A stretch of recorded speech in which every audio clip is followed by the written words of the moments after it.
This is the Tea with NSP podcast. Hi, and welcome to the Tea with NSP, the most glamorous queer podcast out there. I'm Morgan, third year student and co-chair of National Student Pride. I'm so glad you're here with us today. Thank you as ever to our amazing sponsors for enabling NSP and our tea. Lloyds Banking Group have been a major sponsor of the event since 2016, not only showing their commitment to our community, but also placing great importance on mental health in the workplace, notably in their amazing Play for Positivity breakout space at our 2020 event. This year they have designed the Feel Good Fest, an online experience for students to connect, create, explore, and ultimately bring a smile to many faces after a difficult year. Feel Good Fest is live at www.explorelbg.co.uk. Thank you, Lloyds, for your continued support. If you're just tuning in to us now, what are you doing starting here? This is episode 4 of The Tea with NSP, and this week we have the incredibly talented Olly Pike here to talk about his time in the theatre, what it was like growing up gay, and understanding the wider LGBTQ+ community. Stick around to the end to find out which activist is our next guest of honour next week. And if you're still here, thanks for waiting. Now, let's get things moving. Okay, hi, welcome to the new National Student Pride podcast. I'm Dan, and this here is my good friend David. Hi. Now, this episode has a very special guest, the LGBT activist, author, illustrator, and content creator, Olly Pike. Welcome to Student Pride, Olly. Thanks for having me. How are you? I'm good. I'm like, yeah, let's go. Let's chat. I think just to start off, for all of us on the same page, as you're probably aware, this year has been quite mental for everyone. So how's it been for you? Of course, yeah. What happened? Yeah, no, it's we're all in the same boat. It's actually been okay for me because like most of my work is online anyway, and I've always worked from home, so my kind of like daily routine didn't change too much. But some of my like outside of my homework, like engagements changed. Like it meant I couldn't go into schools, and I couldn't go into like corporate places, and I couldn't go to like events, and which is a shame because that's like a huge part of my work. But you know, everything got moved online like we're doing now, and it's, you know, it works. I mean, I love that positivity. I had that in lockdown 1, not so much this lockdown. So I was also kind of wanting to like bring it back a wee bit, Olly, and think about, I guess you at like that 16, 17, 18, and like what was school like for you? Yeah, it was actually okay. I had a nice time at school. I had lots of friends. The only thing which I found hard was I never felt like I was being my genuine self. And I felt like I was always hiding something and always trying to cover up my queerness. And I think that's something that a lot of LGBT+ people resonate with growing up. It's like we're constantly filtering ourselves, constantly like adjusting what we say and how we act, not to give the game away. Were you kind of in the closet, I guess, for the old-fashioned term, throughout your whole kind of school life? Yeah. No, I didn't really come out until I was like uni, even though I didn't go to uni. It was like a drama theatre school. So yeah, I didn't really come out until I was like 18 and had left home. So yeah, my whole childhood was a little bit, I don't want to say dishonest, but I wasn't 100% being myself. So one of the things that I kind of read and just kind of reading about was that you come from a religious family. Like, do you think that brings its own kind of like pressures? Oh yeah, definitely. Yeah, that was quite difficult. Not that my parents are great. It was just difficult for everyone because it's like, oh, my parents really want to support me, but then, you know, we all believe this thing, and it's like, oh, what do we do? Yeah, it's just a difficult situation because when it comes to religion, I feel like religion is probably one of the few things that is super black and white about LGBT+ issues. It's like you can't be gay. Like it's like written. It's so strange because I went to a Catholic school, and but it was a sort of like they tried to like kind of open that up. Do you know what I mean? I've been like, oh yeah, you can be gay and Catholic, and I'm like, I don't think you can. There's quite a lot here that says against it. And like I think you can definitely be gay and religious. it's just more so, it's not necessarily, I don't know, I'm going to get very deep now. It's not necessarily like God or whatever you believe in, but it's kind of like how humans' interpretation of what religion is kind of what the problem is. And I saw something really interesting the other day. It's like, you know, God created like the time and the universe. I don't think he's a micromanager. I don't think he's like, you can't have sex with men after like doing all these crazy things. So yeah, he's got bigger things to worry about. Yeah. Like you said, you didn't come out until slightly later. And do you think it was anything to do with that religious side of things, or do you think it was the school environment, or what do you think it was? I think it was the timing as well, because I'm actually 34, so I was a teenager kind of like throughout like the end of the 90s and early noughties, and I think it was a hugely different time back then for like LGBT plus people. Like we were only just starting to see, like I say, positive representation in the media. It's not like we have now, like, you know, we have Netflix and there's loads of queer characters just slotted in, and it's like, in some cases, not that big a deal that there's LGBT plus people in our media, but definitely back in, you know, 97, 98, 99, queer people were, they was around, but they were often like the butt of the jokes on TV, and it just wasn't a comfortable place for queer people, I don't think. Back then, and so I wasn't comfortable to come out. I was only actually when I left home and went to like theatre school and was suddenly surrounded by other gay people that I was like, oh, gay people do exist and they are happy.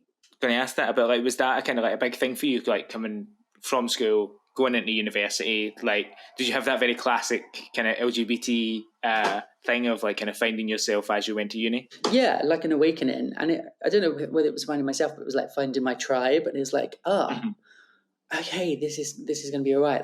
Yeah, I think for some people, that's why uni and colleges is so important, because it's that chance just to step out of their bubble that they grew up in and just meet other people and find out where they fit in a way. Yeah, I guess a lot of it is just carving your own space at some point as well, because if you've not had that, you know, you have to make it for yourself within what's already existing. Yeah, and I felt quite torn actually, because going back to like the religion, I was kind of like brought up in this religious environment, and you know, it was an important part of my life, and I kind of went to uni thinking, oh, you know, I'm still gonna find a church, and that's gonna still be a really like integral part of my life, but it really did kind of like slip away, and I don't know whether that's a good thing or a bad thing, but it just did, yeah. Like, when you look back in kind of school when they started university, like, do you kind of see that kind of lack of LGBT education is something that you noticed at the time? I don't think I noticed it at the time, because it was just normal that you didn't talk about gay people. The only time you saw gay people or any queer people was when they were the butt of jokes in sitcoms and things. Or like really over sensationalized dramatic storylines on like Hollyoaks, which just made it really awkward for everyone. So yeah, I didn't really notice a lack of it because I didn't know that I needed it. But looking back now, it's like, oh my gosh, if I could have had the videos and books that I'm creating currently, life would have been so different. Not just for me, but like for my classmates, like they would have learned about it at the same time as me, and you know, we all would have just grown up with a different perspective. Is that where that kind of like big push comes from then? Like for you especially, of like wanting to push that education out there? It's not the only thing that inspired me, but it's definitely one of the factors. Because my background is in theatre and children's entertainment and children's television, and I just love that world. I just love creating content for kids. So I just kind of followed that, and after a while started making my own content on YouTube, and then after a while I started introducing LGBT plus characters into these videos, and it started taking off, and then I found out schools were using them, and I was like, oh wow, this is really cool. So that was a factor, just the fact that I love creating content for kids. But then also, yeah, when I found out that my videos were being used in school, I thought back to my school days, and I was like, actually, yeah, this is great, because this is what I needed when I was at school, and I needed all of my classmates to watch.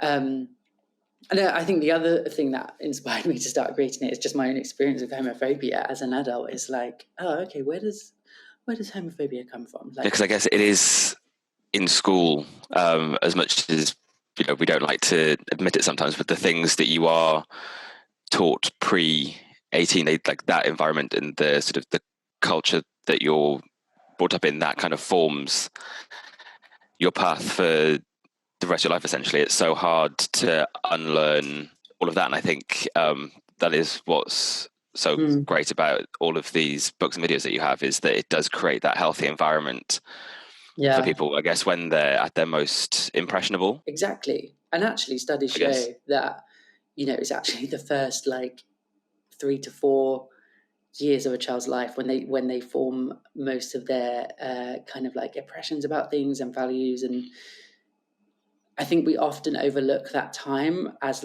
unimportant time, because it's like, oh, a human's just learning to like walk and speak at that age. Like, they're surely not forming opinions about society, but actually, no, they are. And that's why we need to teach children as soon as we can about diversity and about different types of people and different families and different relationships. I think especially at that point, because everyone is born, as a clean page, like a clean slate, blank page. That no one's born with these homophobic ideas that end up coming from somewhere. There's been countless studies as well about children not being born prejudiced. So we know that it's a learned behaviour.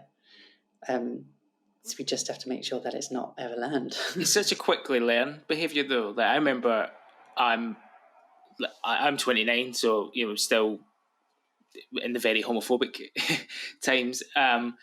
And how quickly like gay became a slur in school. Like, I can remember it from very early primary school of it being a thing.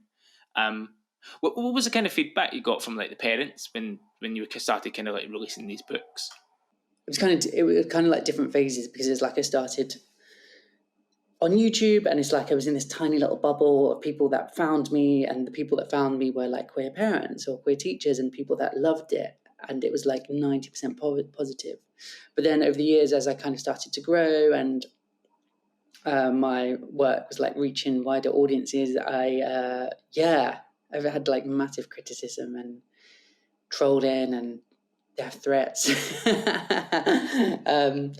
But I'd say mostly positive. I'd say like 90% positive, but every now and again there's a debate or something, or someone gets really offended by my little cute cartoon characters being gay. But I guess you just have to kind of like laugh at it. And I just gotta say, how do you deal with it? Because that's such a common thing that we like come up with these podcasts, when you hear people that are LGBT and the limelight. Like, the trolling thing is quite hard. Like, how do you deal with it? I feel like the past couple of years has actually been fine, and I've not really had too much trolling, like the occasional thing. But there was a time, it was like back at the beginning of 2017, and I don't know whether it's because, this is very current right now, but like the population and people, people's opinions and confidence grows as there are political shifts, and I don't know whether it was the timing of the beginning of 2017, but I just got torn apart on YouTube because I'd released a video the previous year about gender pronouns. It was a very like simple, cute, non-offensive video, just explaining what like gender pronouns are and how some people might want to change them, and just how we should just respect everyone's pronouns. And I literally had about 20 YouTube videos made about me, just calling me like a sexual predator, and how I was like brainwashing and corrupting children. And that was the first time anything like that had ever happened, and it was really hard to kind of like process and deal with. Yeah, not easy, but it happened. And if anything, I got a hell of a lot of YouTube views that month. So that was good. Well, I think it taught me just to take everything with a pinch of salt. So now whenever I get kind of like trolled or like people hating on me, I just kind of like message that person. I'm like, just to let you know, I'm donating a book on your behalf to a school. And I sometimes even write their names on the donation slip, which is quite cathartic. I probably shouldn't do that, but Kill them with kindness. I've actually donated some books on behalf of kind of a well-known anti-trans person in the UK who's like always on the TV. They're always hating on trans people, and I made like a video about something trans related, and they just started like really trolling me and hating me, and then I just let them know I've donated 10 copies of my transgender Cinderella story to UK primary schools, and I actually wrote their name on the donation slip. Yeah, I mean, I wish they paid for them as well, but you know, you can't win everything. You can't have everything. It's just, I think you're completely right about that time did shift a little bit. Like, I think there was a whole kind of like cultural war type thing building up. I mean, I know that it's gone, obviously, but like I felt like it was really bad, especially after 2016. Yeah, and it was a shame because it did scare me, and it made me really hold back, I think, for a long time, because I was like, if I'm honest, I was like, I'm worried about putting out trans stuff because that's what caused the backlash. And it took me a while to kind of build my confidence back up and be like, no, like I need to support trans people and I need to support trans people in my work. But it just goes to show that it's like people who support trans rights can easily be scared into not. You know, I come from quite it's the nicest way of putting it, like internalized homophobia background when it comes to being a part of the LGBT community, and that was the kind of thing that like bucked that up of like, actually no, this is happening to a whole group again. Do you know what I mean? Like from what I saw like when I was growing up, it's just happening again. Like you need to either help a little bit or say something. Yeah, and actually, if anything, it just kind of me really think about what I'm putting out and how it stands up against criticism. Mm-hmm. And to make sure that everything I put out there, even though it's designed for kids, that actually it's factual and it's also open, and it's not saying this is my opinion and this is what you should think. I think what I really pride myself on my content is that I just kind of like deliver the information and I go, well, this is the information, you know, you might think this, but you might think something else. Like, it's kind of up to you to make up your own mind about this. But, you know, wouldn't it be great if we could all be kind to each other? And I feel like that's kind of at the heart of my work. And I think that, you know, should be what education is as well, you know, the facts there. And then, you know, you have the ability to take that and turn those into your own ideas rather than ideas, you know, sort of being forced down your throat, I guess. Yeah. And we want kids to question things because, you know, we want to progress as a race. So we need them to question things. I guess that's the thing with, like you said, when you have the backlash, everything that you're doing now is to hopefully put, you know, a stop to that. It's about inspiring them to make a positive difference in the world when they get older. Because when I go in and talk to the kids, it's like, I'll show them some of my stories, and one of my stories is about a prince who wanted to marry his like servant, but the king gets really annoyed because he's like, you can't marry your servant because he's poor. And it's not because he's a boy. He's just like, no, like you're a prince. You have to marry another prince or another princess. And that story kind of looks at the idea of laws and if we can change laws. And that's just like the little make-believe story. But then I kind of talk to the kids and I'm like, you know, what laws have we had in our world that have changed? Mm-hmm. You know, we had like the women's movement with the suffragettes. We had like the civil rights movement, like laws were changed then. And then we also had laws changed for same-sex marriage. So yes, we have laws to keep us safe and laws can be important, but also sometimes laws exist which aren't fair. And what can we do when laws exist which we don't think are fair? And it's about inspiring them to really question, I guess, our society and whether we can make a difference if we think something is unjust. One of the things I was going to ask is like, do you see that the kind of parents get educated with these things as well? Yeah, I think what's great about some of my content is that you're educating the parent at the same time, because a lot of the time the parents will know the same amount as the child, which is not much. So actually it's quite nice for the parent and the child to be able to learn the same thing at the same time in a very like family friendly, gentle way. I think sometimes parents get all scared about what's going to be in my content. I think LGBT plus people perhaps have been unfairly, I don't know if unfairly is the word, but unfairly sexualized in terms of like just our existence. It's like a lot of perhaps people, when they hear the word LGBT plus, they just think of like, oh, that's like a sex community. Like that's kind of what identifies them. And it's like, no, that's not. So when you say you're teaching children about LGBT plus, they're like, oh my gosh, you're teaching them about like queer sex. And it's like, no, we're not. That's like the last thing. We'd never do that, not at primary age. Yeah. We're just You're teaching like, them I'm not about. going to take them to a gay club. Yeah. No, it's like we're just teaching them about, different relationships. And I think that's something else that's quite important as well, because a lot of people see, education as school and what you learn in that, and like those hours of 9 to 3 every day, but when it comes to children's education, like you rightly say, it does start at home as well. And a lot of the ideas you get, when you're in school you have your set lessons, but everything you learn about relationships and life in general, that does come from your parents or guardians. Yeah, So, and it comes from TV and media and YouTube and things you read in books. It comes from Disney movies.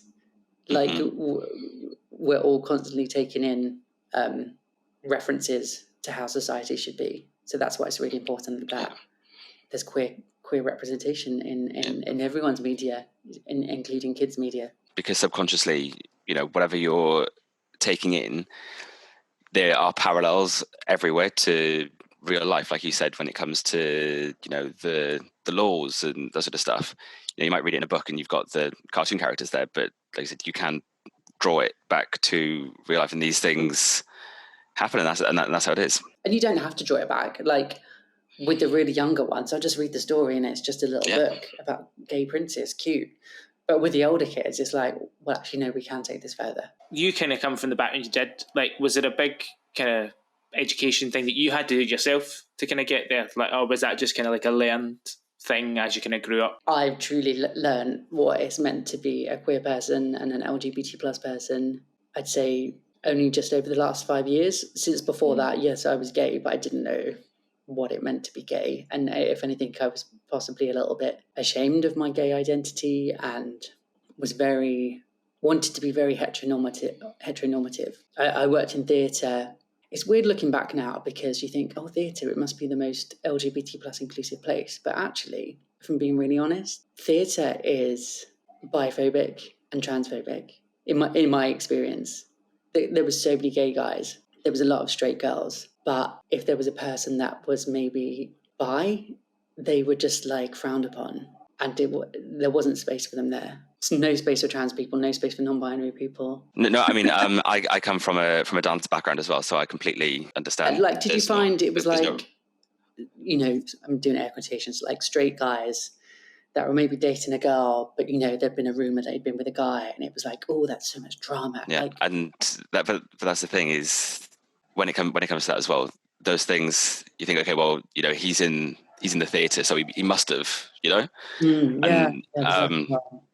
But yeah, no, like you rightly say, it was always straight, mostly straight girls, and within that there was maybe one or two gay men. I think dance in general is again a lot less representative than theatre as a whole. No, but that was 6-7 years ago. Like I'm sure there's a lot more understanding now. I'd like to think. But I'm just talking from my personal experience. The thing I was going to say is that I think we've all experienced. It's something I don't think is talked about a lot, of like the discrimination within the community itself. Every single podcast we've talked about is the exact same thing about the way that some gay men or gay women can be quite, gatekeepery. Because some of the worst, I guess, like discrimination I've ever had or kind of abuse I've ever had has been by other gay men. And I don't think we ever really talk about it very much. We all just kind of sort of everything's fine and we're all one big happy family, and it's like, actually, we could sort the dishes out here as well. But did you find that as well, like outside of theatre? I have to say, like, since I left the theatre, I've kind of went into this world that I'm in now, and just touching on your last question as well, that this is the last 5 years is where I've really learned what it's meant to be part of the LGBT plus community, because I've just met so many letters and people, and heard experiences and heard people talk, and it's where I've just learned, a greater empathy for people's experiences. I'm drawn more to kind of like the full LGBT plus community. I occasionally like go out just to like gay clubs and things like that, but I wouldn't say I spend more time being in the LGBT plus community with lesbians and gays and bis and trans and intersex people and asexual people, as opposed to just being in a gay box. Whereas before, I was definitely just in like a gay box. So we get very deep for 9 o'clock in the morning. Sorry. on a, I guess a kind of nicer point, like, was there any moments that through this whole kind of business and teaching kids that really, really stand out and that you're really proud of? Oh yeah, so many. I just get so many like wonderful messages from parents saying how like my books and videos have helped their kids, or teachers when they send me pictures and they're like showing the class like my videos and what children have said and written. One moment that stands out is when a kid came up to me and they had a copy of my book, Jamie, which is my transgender Cinderella book, and they were like, "Oh my gosh, thank you so much for writing this book, because my name is Jamie and this book is about me, I'm trans." And I was like, oh my gosh, you're welcome. But that was a really touching moment. And there's been lots of moments like that, which, I forget too easily, because sometimes it is easier to focus on the negativity and the criticism, as we all know. And we forget the positivity and the people we've helped. That must be such a kind of like rewarding experience. Like the thing that you do for work is kind of giving these kids something like really special. Like, is there anything that you think we could do or we should be doing? Like, if I don't know about me, but eventually some people will have kids. And like, is there anything that you think you should do to help kids at that age that you can do in the house? Yeah, everyone could buy copies of my books. That would be really helpful. No, seriously, it would be really helpful. It doesn't just have to be my books. It can be any queer books. You just have to constantly share representation with them about different people. Like, get them books, get them watching diverse movies, and books and videos are great, but it speaks so much more when you can actually meet someone who's different from you and see their face and have a conversation with them. I guess that's something that I never had growing up. I can't remember ever having a conversation about like race or class. So that's the question we always ask in the podcast: is if you could go back to 17-year-old Olly, is there anything that you would do differently? I'm so happy where I am right now. I'm like, this is where I'm meant to be right now. This is what I'm meant to be doing. So I don't know if I'd want to change anything. I don't know. I think I'd just be like, just be kinder and try and help more people. That's probably what I would say. Even though I probably did that, but I think when you're 17, you feel like you have a lot to prove, and I think you're very ego-driven, and it's about you and where you're going and what you're going to achieve. And actually, now I'm older, I've learned that actually we benefit more when we serve other people. You hear about it all the time, don't you, on like TV shows and stuff, like, oh, you think you know everything when you're 18, and you're like, yeah, they might, but no, me, I do actually know everything. And then you look like 10 years later and you're like, Jesus Christ, why did you do that? That's all I've got, Olly. So I have this campaign. I'm going to plug something now. This is exactly what I was about to ask, so go for it. Yeah. So I have like a bit of a campaign where I'm trying to get a copy of my latest LGBT plus inclusive book into every single primary school in the UK. And it's called Kenny Lives. Kenny Lives with Erica and Martina. So if you fancy, you can go to lgbteducation.co.uk and you can donate a copy of the book to your old primary school. And there's like approximately 20,000 primary schools in the UK, and so far we sent a book to about 3,000. So, wow. We're getting there. But and then you can check out the rest of my work at popandolly.com. and on there's like books. There's also links to the free videos. All the videos are free on YouTube, and there's also some free classroom resources on there as well. Amazing. Thanks so much, Olly, and thanks so much for doing this. Absolute star. You're welcome. Thanks for having me. Some of Olly's stories are so inspiring. It's so lovely to have such a bright and fun character on the show. Next week, I'll be joined by beautiful Charlie Craggs, here to talk about transphobia within society, growing up at a fashion college, and body image. Lucky you, even more of my voice. Thanks for listening to The Tea with NSP, and don't forget, tickets for our week-long event commencing April 19th are now available on our website, studentpride.co.uk. And now we've got all that wrapped up, I'll see you next week for more of my soothing rambles, because of course we all know you love my voice. Bye!